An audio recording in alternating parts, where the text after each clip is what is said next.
Hello दोस्तों, इस video में हम जानेंगे टैली प्राइम से डायरेक्ट जीएसटी R1 रिटर्न को फाइल करना। कैसे टैली प्राइम से जीएसटी R1 के डेटा को जीएसटी पोर्टल पर अपलोड करना है, देन टैली से ही कैसे रिटर्न को फाइल करना है। क्योंकि अब आपको जीएसटी रिटर्न फाइल करने के लिए जीएसटी पोर्टल पर जाने की ज़रूरत नहीं पड़ेगी। टैली और जीएसटी ने आपस में इतनी गहरी दोस्ती कर ली है जिससे रिटर्न को फाइल करना बहुत ही आसान हो चुका है। साथ ही साथ लेजर क्रिएट करना, रिटर्न डाउनलोड करना और 2V रिकन्सिलेशन करना और भी कई सारी चीज़ें हैं जो आप डायरेक्ट टैली से ही कर सकते हो। और दोस्तों, पोर्टल से जीएसटी R1 रिटर्न को ऑनलाइन और ऑफलाइन कैसे फाइल करते हैं उसके लिए मैंने ये वाली वीडियो भी अपलोड कर दी है, जो कि एकदम डिटेल्स में मैंने आपको सारी चीज़ें समझाई हैं। कैसे आप ऑनलाइन मोड में अपनी जीएसटी R1 रिटर्न को फाइल कर सकते हैं और कैसे ऑफलाइन टूल्स का यूज करके आप अपनी जीएसटी R1 रिटर्न को फाइल कर सकते हैं। तो अगर अभी तक आपने ये वाली वीडियो नहीं देखी तो जाके देख लो और इसका लिंक मैं आपको डिस्क्रिप्शन में भी प्रोवाइड करा दूंगा। तो चलिए टैली से जीएसटी R1 रिटर्न को फाइल करने का प्रोसेस इस वीडियो में हम समझ लेते हैं। तो जीएसटी R1 रिटर्न फाइल करने के लिए सबसे पहले तो आपको टैली को ओपन कर लेना है। उसके बाद आपको यहाँ पे डिस्प्ले मोड रिपोर्ट पे चले जाना है। उसके बाद आपको यहाँ स्टैट्यूटरी रिपोर्ट पे आ जाना है। अब आपको जीएसटी रिपोर्ट का ऑप्शन दिखेगा, इस पे आपको एंटर कर देना। यहाँ पे जीएसटी R1 पे जाना और एंटर कर देना। अब आपके सामने यहाँ पे जीएसटी R1 ओपन हो जाएगी और सबसे पहले आपको यहाँ पे जो काम करना है, पीरियड सिलेक्ट करना है। तो पीरियड यहाँ पे मैं फरवरी का कर लेता हूँ क्योंकि मुझे यहाँ पे फरवरी की रिटर्न फाइल करनी है। अब मेरी जो रिटर्न आ गई है वो फरवरी की यहाँ पे आ चुकी है। अब आपको सबसे पहले तो एक चीज़ यहाँ पे चेक कर लेनी है कि आपने जो इनवॉइस इशू करे हैं, डेबिट नोट इशू करे हैं और क्रेडिट नोट इशू करे हैं, जो भी सेल के अगेंस्ट आपने जो भी इशू करा है वो प्रॉपर तरीके से यहाँ पे आ रखा है कि नहीं आ रखा। अगर आ रखा है तो अच्छी बात है, नहीं तो आपको चेक करने की ज़रूरत है। और अगर कोई भी करेक्शन करने की ज़रूरत है किसी इनवॉइस में, मतलब आपने कुछ गलत बना दिया, तो उसके लिए अनसर्टेन ट्रांजेक्शन करेक्शन नीडेड इसमें आपको यहाँ पे दिख जाएगा। लेकिन मेरे केस में आप देख सकते हैं कोई भी ऐसी ट्रांजैक्शन नहीं है जिसमें मुझे करेक्शन करने की जरूरत है। अगर आपको यहाँ पे कोई भी ट्रांजैक्शन ऐसी दिख रही है तो सबसे पहले आपको उसको ठीक करना पड़ेगा। उसी के बाद आपको आगे बढ़ना है जीएसटी R1 रिटर्न को फाइल करने या अपलोड करने के लिए। तो सबसे पहले तो आपको यहाँ पे चेक कर लेना है। उसके बाद आपको थोड़ा सा नीचे आना है और यहाँ पे आपको B2B में कितने इनवॉइस हैं इसको आपको चेक करना है इनवॉइस वाइज। तो इसको एंटर कर देना।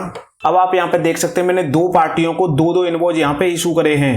अब अगर आपको ये बाउचर वाइज देखने हैं, मतलब इनवॉइस नंबर वाइज देखने हैं, तो उसके लिए आपको राइट साइड में बाउचर वाइज ऑप्शन दिखेगा जिसकी शॉर्टकट की F5 है। इस पे जैसे ही आप क्लिक करेंगे तो आपको इनवॉइस नंबर वाइज यहाँ पे सारे इनवॉइस दिख जाएंगे। अब आप यहाँ पे इजीली इनको चेक कर सकते हैं। चेक करने के बाद आपको वापस आ जाना है। अब आपके पास अगर B2C में कोई सेल होगी तो वो यहाँ दिख जाएगी। एक्सपोर्ट कुछ होगा, क्रेडिट नोट या डेबिट नोट आपने कुछ इशू करे होंगे तो वो आपको इस तरह से यहाँ पे दिख जाएंगे। लेकिन मेरे केस में सिर्फ 4 इनवॉइस मैंने इशू करे थे, जो कि दो पार्टियों को दो इनवॉइस इशू करे थे। उनकी taxable value, IGST value, CGST value और SGST वैल्यू, और टोटल टैक्स मेरा यहाँ पे इतना बनता है और टोटल इनवॉइस वैल्यू मेरी यहाँ पे आपको इस तरह से प्रॉपर दिख जाएगी। अब आपको आगे जो काम करना है वो क्या करना है मैं आपको यहाँ पे दिखा देता हूँ। तो सबसे पहले आपको यहाँ एक्सचेंज पे क्लिक कर देना है। अब आपको यहाँ सबसे पहला ऑप्शन दिखेगा GST login and log out. तो देखिए, अगर आपने टैली में जीएसटी को पहले लॉगिन कर लिया है तो आपको इस ऑप्शन की कोई ज़रूरत नहीं है, यहाँ पे कुछ भी नहीं करना। अगर आपने टैली में अभी तक जीएसटी को लॉगिन नहीं किया है तो उसके लिए मैंने ये वाली वीडियो अपलोड कर दी है, उसमें आप जाके देख लेना। तो जीएसटी R1 रिटर्न फाइल करने से पहले आपको अपनी टैली में जीएसटी को लॉगिन करना पड़ता है। तो ये जो वीडियो है इसमें मैंने सारी चीज़ें डिटेल में बताई हैं कि आपको कैसे टैली में अपने जीएसटी को लॉगिन करना है और क्या क्या स्टेप आपको फॉलो करने पड़ेंगे। तो अगर आपने टैली में जीएसटी को लॉगिन नहीं किया है तो एक बार आपको ये प्रोसेस करने की जरूरत पड़ती है। बस वन टाइम प्रोसेस होता है, उसके बाद आपको हर बार ये चीज करने की जरूरत नहीं पड़ेगी।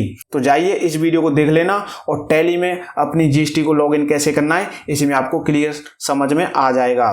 तो इसमें लॉगिन करने के बाद आपको क्या करना है, थोड़ा सा नीचे आना है, यहाँ पे आपको अपलोड जीएसटी रिटर्न पे आ जाना है और एंटर कर देना है। अब आपको यहाँ पे HSN समरी और डॉक्यूमेंट समरी यही दो चीज़ दिखेंगी और ई इनवॉइस जो हमने इशू करे थे वो हमें यहाँ पे नहीं दिखेंगे। तो उसके लिए आपको क्या करना है, यहाँ राइट साइड में आपको बेसिक ऑफ वैल्यू का ऑप्शन दिखेगा, इस पे आपको क्लिक कर देना है। और जो सेकंड ऑप्शन है include E invoice with IRN information, इस पे आपको क्लिक करना है और एंटर करके इसको यस कर लेना है। मतलब यहाँ पे जितने भी ऑप्शन है आपको सारे के सारे ऑप्शन को यस करके रखना है। और कई लोगों की यहाँ पे शिकायत भी रहती है कि उनको HSN समरी GST-R1 में नहीं दिखाई दे रही टैली के अंदर, तो उसके लिए आपको क्या करना होगा, इस ऑप्शन को यस करना पड़ेगा। तो आपको चेक कर लेना है कि यहाँ पे सारे के सारे ऑप्शन आपके यस हैं कि नहीं।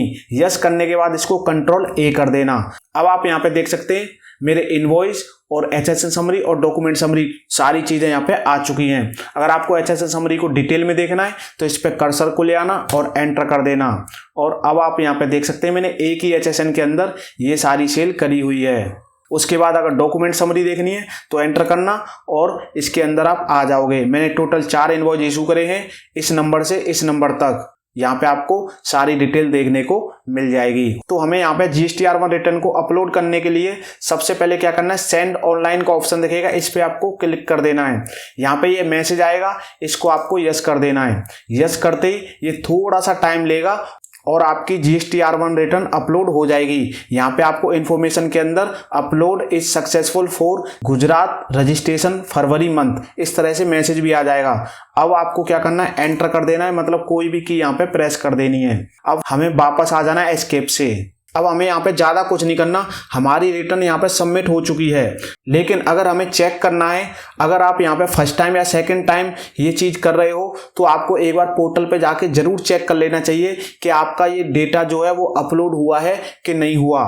तो उससे क्या होगा कि क्रॉस वेरीफाई हो जाएगा, आपको कोई डाउट नहीं रहेगा। और अगर आपको फिर भी कुछ लगता है कि GST-R1 रिटर्न आपसे गलत फाइल हो गई है तो आपके पास एक और ऑप्शन होता है कि GST-R1A में आप उसको अमेंड कर सकते हो, जो भी आपसे गलती हुई है। उसके लिए भी अगर आपको कोई वीडियो चाहिए तो मैं आपको GST-R1A में कैसे अमेंड करते हैं उसके लिए मैं वीडियो अलग बना दूंगा। तो हमने यहाँ पे रिटर्न को अपलोड तो कर दिया, अब हमें उसको सबमिट करना है। तो सबमिट करने के लिए फिर से हम एक्सचेंज पे जाएंगे और यहाँ पे हमें एक ऑप्शन दिखेगा फाइल GST-R1, इस पे आपको क्लिक कर देना है। और क्लिक करते ही आपको वो सारी चीज़ें यहाँ पे दिख जाएंगी जो आपने अभी अभी अपलोड करी हैं। अब करना क्या है, इसको सेंड पे क्लिक करना है। सेंड पे जैसे ही क्लिक करेंगे तो आपकी यहाँ पे GST-R1 रिटर्न की समरी जो है वो यहाँ पे जनरेट हो जाएगी। अभी आपकी यहाँ पे रिटर्न फाइल नहीं हुई है, समरी जनरेट हुई है। जैसे पोर्टल पे समरी पहले जनरेट होती है उसके बाद आपकी रिटर्न फाइल होती है, सेम तरीके से आपकी यहाँ पे समरी जनरेट हो चुकी है। तो अब आप यहाँ पे अपनी डिटेल को रीचेक कर सकते हैं कि आपकी कौन से पीरियड की यहाँ पे रिटर्न की समरी यहाँ पे जनरेट हुई है और अमाउंट वगैरह सारी चीज़ आपके सामने आ जाएगी। अब आपको क्या करना है, चेक करने के बाद कंटिन्यू फाइलिंग पे क्लिक कर देना है। तो जैसे आप कंटिन्यू फाइलिंग पे क्लिक करेंगे तो यहाँ पे आपका पैन नंबर ऑटोमेटिक आ जाएगा, अगर आपने इससे पहले अपनी रिटर्न फाइल करी होगी इस तरीके से। और अगर नहीं करी होगी तो आपको एक बार यहाँ पे पैन नंबर डालना होता है, उसके बाद यहाँ पे ऑटोमेटिक सेव हो जाएगा, आपको हर बार डालने की जरूरत नहीं पड़ेगी। तो मेरा यहाँ पे ऑटोमेटिक सेव था इसलिए ऑटोमेटिक आ गया। अब मैं इसको एंटर कर देता हूँ, यहाँ पे इसको एक्सेप्ट करा देना। अब आपको यहाँ पे OTP जाएगा आपके मोबाइल नंबर और आपकी रजिस्टर ईमेल आईडी पे, तो उनमें से कोई भी OTP लेना और यहाँ पे आपको उसको डाल देना है। OTP को डालने के बाद एंटर कर देना और एक बार फिर से एंटर कर देना। अब आप यहाँ पे देख सकते हैं GST-R1 return filing is successful, मतलब आपकी GST-R1 रिटर्न फाइल हो चुकी है। अब आपको एक बार पोर्टल पे जाके चेक करनी है, तो वहाँ पे पोर्टल पे जाके आप चेक कर सकते हैं कि आपकी रिटर्न सबमिट हुई है कि नहीं हुई। तो दोस्तों इस तरीके से आप GST-R1 रिटर्न को टैली से अपलोड कर सकते हैं और टैली से ही उसको फाइल कर सकते हैं। अगर आपको ये वीडियो अच्छी लगी हो तो वीडियो को लाइक कर देना और हमारे चैनल को भी सब्सक्राइब कर लेना।